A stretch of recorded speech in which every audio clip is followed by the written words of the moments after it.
let's switch gears because there have been some proposed rule changes to be happening in the FIFA World Cup. So the first one is VAR ability to review corner kick decisions, and the second is the ability to review second yellow cards. Now, this all continues now with actual rule changes. It's a trial to debut at the FIFA Arab Cup. So the rule change there that's happening is any player who receives medical treatment on the field will be required to leave the pitch for 2 minutes, temporarily reducing their team to 10 players. Exceptions being if a foul resulted in a yellow or red card or if a goalkeeper is injured. So speaking first on the changes, the proposed rule changes, Geoff, for the World Cup, are you a big fan of them? Well, I think this is a deliberate leak. It's like governments where they put it out there to see what the temperature is and will people potentially buy into this. Potentially bringing VAR in for corner kicks is absolute tosh. I mean, I already despise VAR as it is. It's very, very few circumstances does it improve the game whatsoever.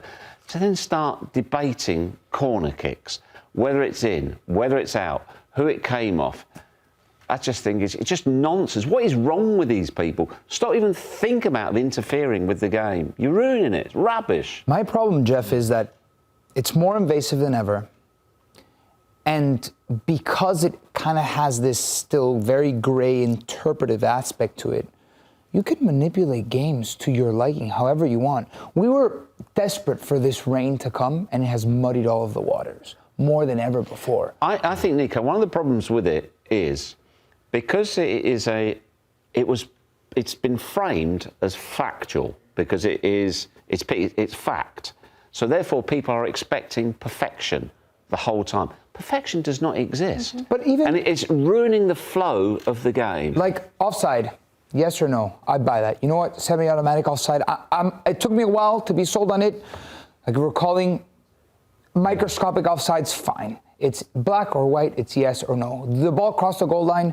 It's in or out, it's black or white, it's yes or no. You know there's another proposed change to that down the line as well. They're saying now... Yeah, the Wenger rule. No, I think it's potentially, it can only be foot or torso. Okay, but anyway, it's still going to be factual, right? Because it's yes or no. Yeah. You're either on or you're offside. The ball crossed the line, it's either in or it's out completely. But now where we're using... only perhaps we're giving referees certain replays or slow motion replays to interpret if this is a deliberate hand or this is a deliberate hand. We are re-refereeing to an absurd level. Yeah, I'm really concerned about the direction the game is going, right? And you brought up a really good point yesterday about certain aspects of the game and how players are playing their part in that. But when it comes to governing matches, man, I think you're giving referees way too much power, way too much influence. I'll tell you what's going to happen next. We're going to get this. Right? You might as well. We got it at the U20 World Cup. Well, it happened. You are going to get coaches challenge and they'll say, listen, my IT and my video expert on the bench, he's found an angle that has proven this, so therefore I want you to take this to VAR. Well, it happened. They trialed it at the U17 World Cup. And, I mean... if there's anything, I have been a proponent of challenge from the very beginning because it takes the onus off of the referees and onto the managers. The managers have to impose the review because if not, you don't know what agenda perhaps a referee or a governing body has.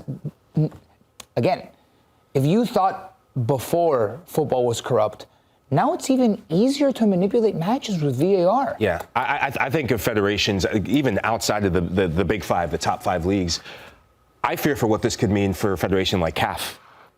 And you've been there, where corruption is rampant. I mean, in CAF. Go outside. I know we talk a lot about our leagues, right? And the leagues that we consume the most in Europe and maybe here in Major League Soccer, where I think there's a certain nobility with refereeing. But talk about Argentina. Like, you don't even have to go into Africa, in South America, very close to home here. Turkey, the refs were paying. You don't think the refs were betting? Excuse me. It's so much easier now with technology to make something that was green seem blue. You know, you understand what I mean with VAR? Like, you can reinterpret things however you'd like, and then leave it up to the referee to make the decision that he's always wanted to make. That's what's worrying. Well, there were some question marks about some of this World Cup qualifications, some of the games, some of the groups.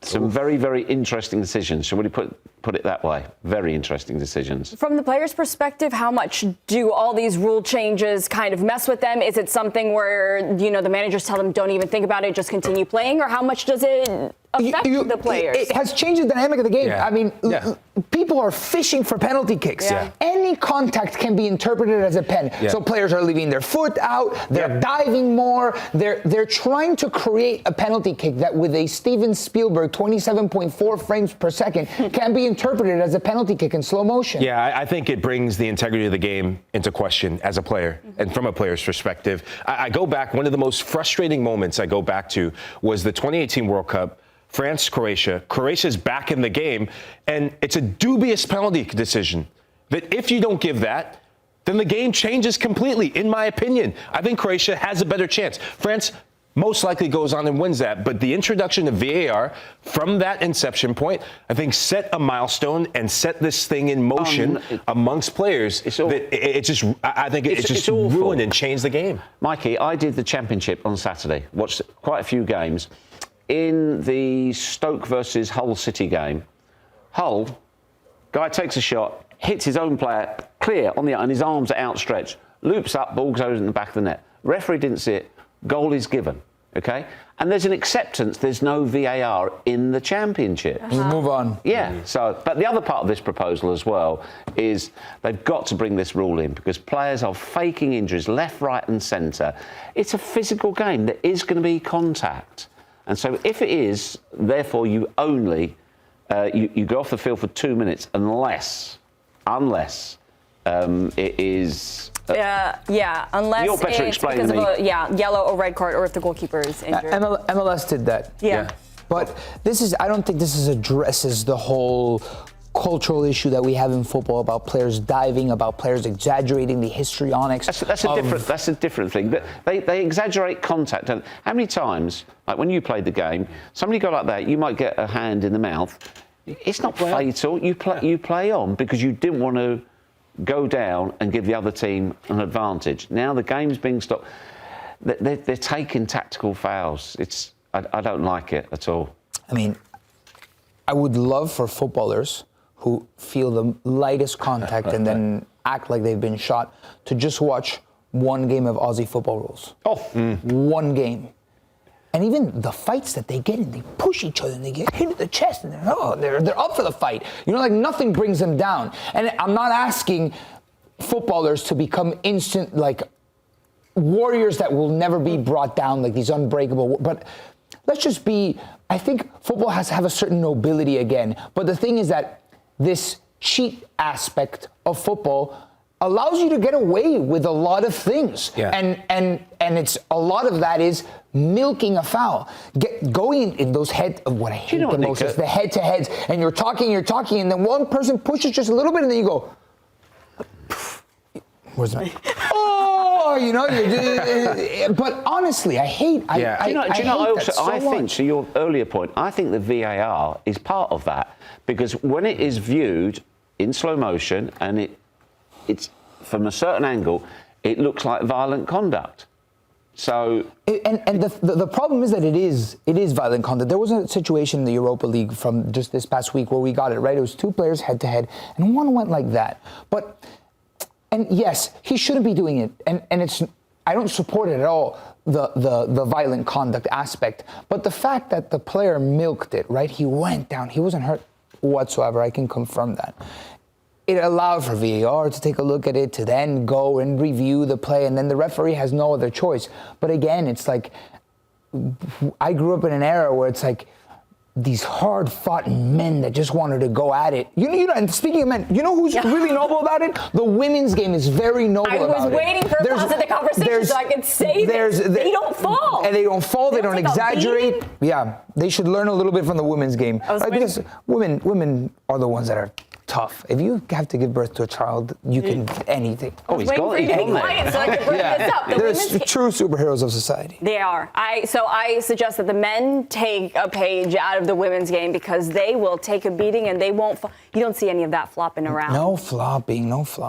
Thanks for watching this video from Morning Footy. For all news and insights regarding leagues around the world like EFL, Serie A, and all UEFA competitions, both men's and women's, don't forget to sign up for Paramount Plus.